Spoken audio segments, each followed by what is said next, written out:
Vanessa here. Welcome back to my channel. Sit back and relax as I show you this spiral galaxy. To begin, we are going to lightly sketch a spiral on our watercolor paper. It could be as loose as you want. It doesn't have to be exact, but these are some of the lines that we're going to follow when we start painting the piece. We're going to find a point in the middle of our paper and add a few curved lines spiraling out from that point.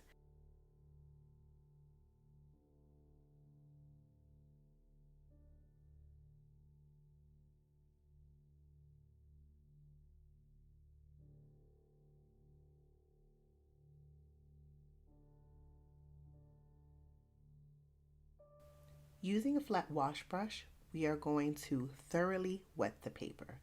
Since Arches paper is fairly textured, I'm going to use the wash brush in both directions, across and then up and down, to make sure that the entire paper is thoroughly saturated with water.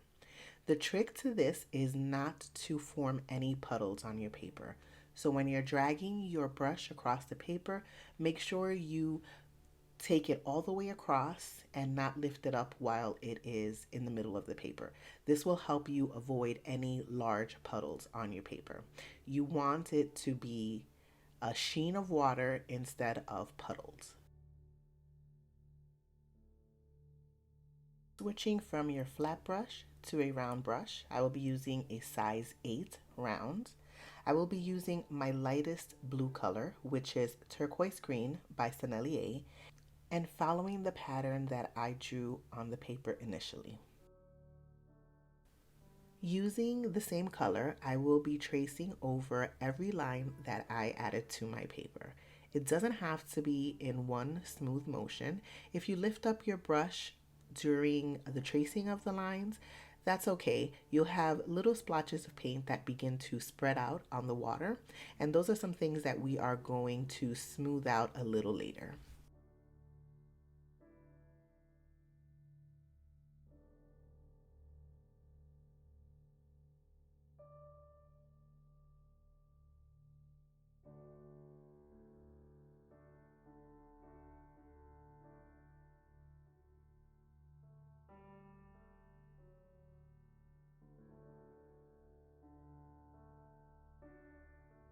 Switching over to a bit of a darker color, this is going to be Phthalo Turquoise by Daniel Smith. I am going to start going over those same lines in this shade. As you can see here, I am going right over some areas and going off to the side in other areas. As you approach the middle of your piece, so the very middle where the swirls start, try to use the tip instead of the broad side of the brush. This will give you a finer stroke as you are painting in the middle of your piece so that the colors all don't run in together. If your strokes are too bold or too heavy, you can go in with a clean, damp brush, no paint on it, and smooth out any of those edges. As you can see here, there's no extra paint on my brush. I'm just going right over the same line that I painted and just smoothing out those edges and lightening the color just a little bit. You can also get rid of any excess paint or water by tapping your brush on a paper towel before going in and painting with it.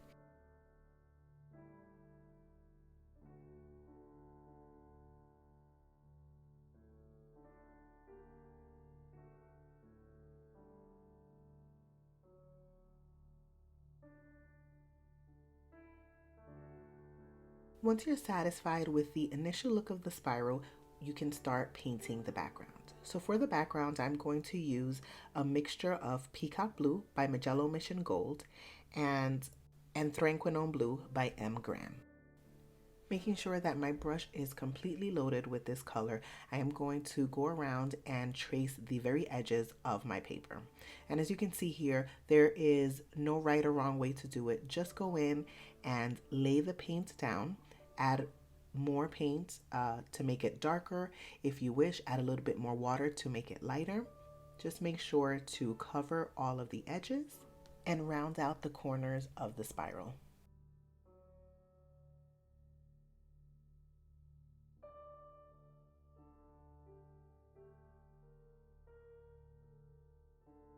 Once the outer areas of the spiral are painted, it's time to begin to fill in some of the lighter areas inside of the spiral. So using that same rounded motion, I'm going to use the exact same color mixture that I was using, and I'm going to start bringing some of it into the spiral. Just remember to keep your motions rounded and follow along with the guidelines that you set for yourself when you were painting the spiral.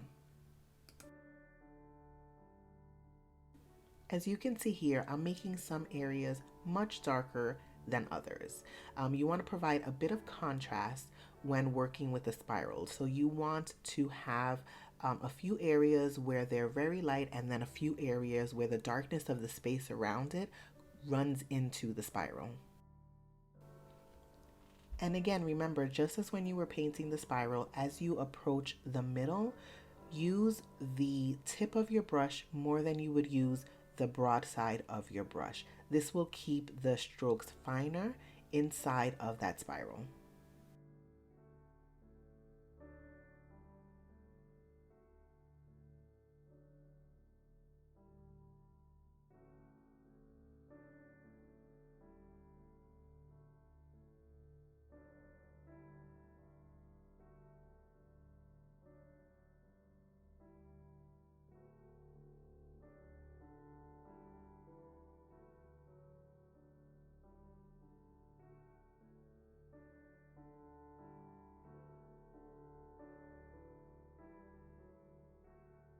Now it's time to go in and further define the spiral by using one of the previous colors that you used. In my case, I'm going to go back to the phthalo turquoise and I'm going to add a bit of it in between the blues that we just added. So for this, you don't have to do exactly as I am doing here on the screen. Just kind of follow your intuition, go with the flow, go with what you feel. If you want to leave it the way it is, then absolutely feel free to do that. If you want to darken some areas, go ahead and add a little bit more color, but just kind of go with what you're feeling at the moment.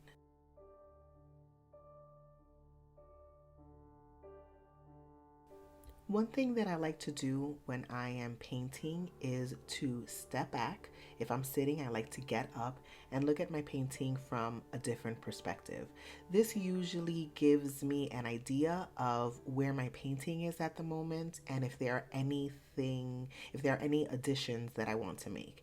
In this case, I took a look at it and I decided that it was just a little bit too circular for me. So in order to fix that, I used a little bit of the phthalo turquoise and I pulled it out to the edges of the paper. So instead of going in this circular fashion, I took one of the swirls and swirled it out to the edge of the paper on top and another one along the bottom that I swirled out to the edge of the paper. One other thing I noticed when taking a step back and looking at my piece is that I wanted to add a little bit more color to it. I didn't want it to be quite as blue as it was. So I took a little bit of purple, and this purple is Bright Clear Violet by Magello Mission Gold, and I added just a touch of the purple to two of the swirls. One along the top that kind of ventures out past the edges of my paper, and then one in the middle that runs along the bottom of the piece. And now it's time to further darken the edges of our spiral galaxy. So in order to do this, I'm taking that initial mixture that I had of the blues and I am going to add some Payne's Gray. And this Payne's Gray is by M. Graham. So I'm adding a bit of Payne's Gray to darken up the mixture a bit.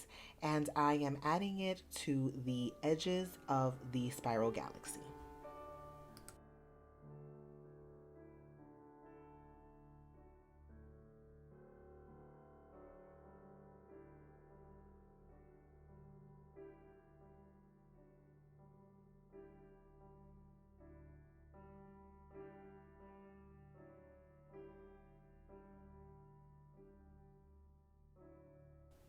After the edges are completely covered with a very dark blue, and I like to make it as dark as I possibly can, I'm going to start bringing some of that dark blue into the spiral.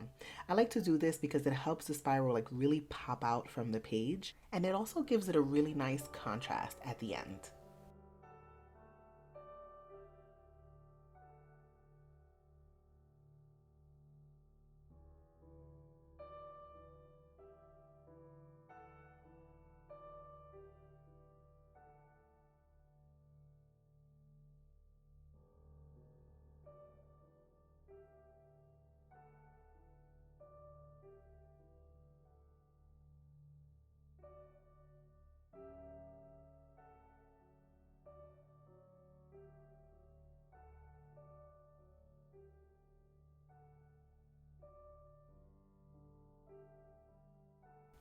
So remember how I said that I like to have my background really, really dark? I really do. I love a really dark, dark background. So what I'm doing now is I'm just going in with straight Payne's gray and adding it over that blue. Now the paper is still wet, so it's going to blend in very nicely with the blue underneath. You're still going to see a lot of that blue shine through because we are working wet on wet. And it's just going to give it, that little extra oomph that you need.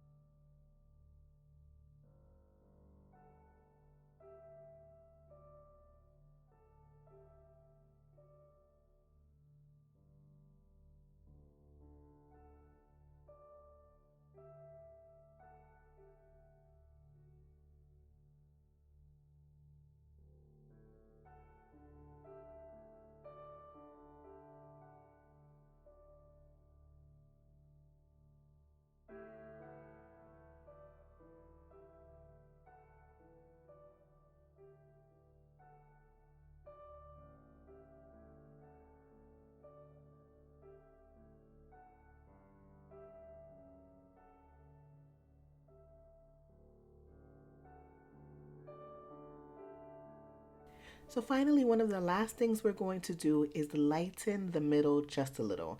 And in order to do this, we are going to use a technique called lifting. So you're going to thoroughly clean off your brush, grab a paper towel, dry it on the paper towel a bit, and start very gently rubbing some of that paint in the middle off of the paper.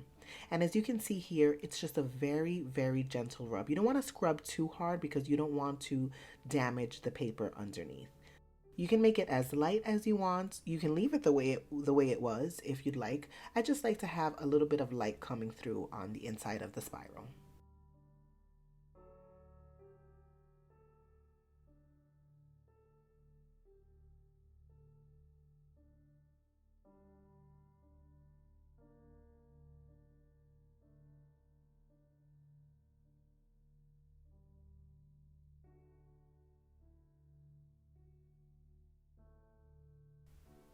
Let your piece fully dry before moving on to this next step. Now we're going to be adding a bit of stars to the galaxy. I'm going to be using Copic Opaque White, which is a white alcohol-based ink. Now you can use any white that you have, whether it be gouache, watercolor, acrylic, doesn't really matter. You are going to go with a small brush. Just remember, the larger the brush you use, the larger the bits of splatter are going to be on your paper. So using a small brush, just pick up some of that white paint and tap it onto your paper. You can use another brush as I did here, or just tap it with your finger. And then using the very point of that small brush, I'm going to add a couple of more pronounced noticeable stars. And with that, you are completely done with your spiral galaxy. I hope that you enjoyed this one, and I will see you all next time.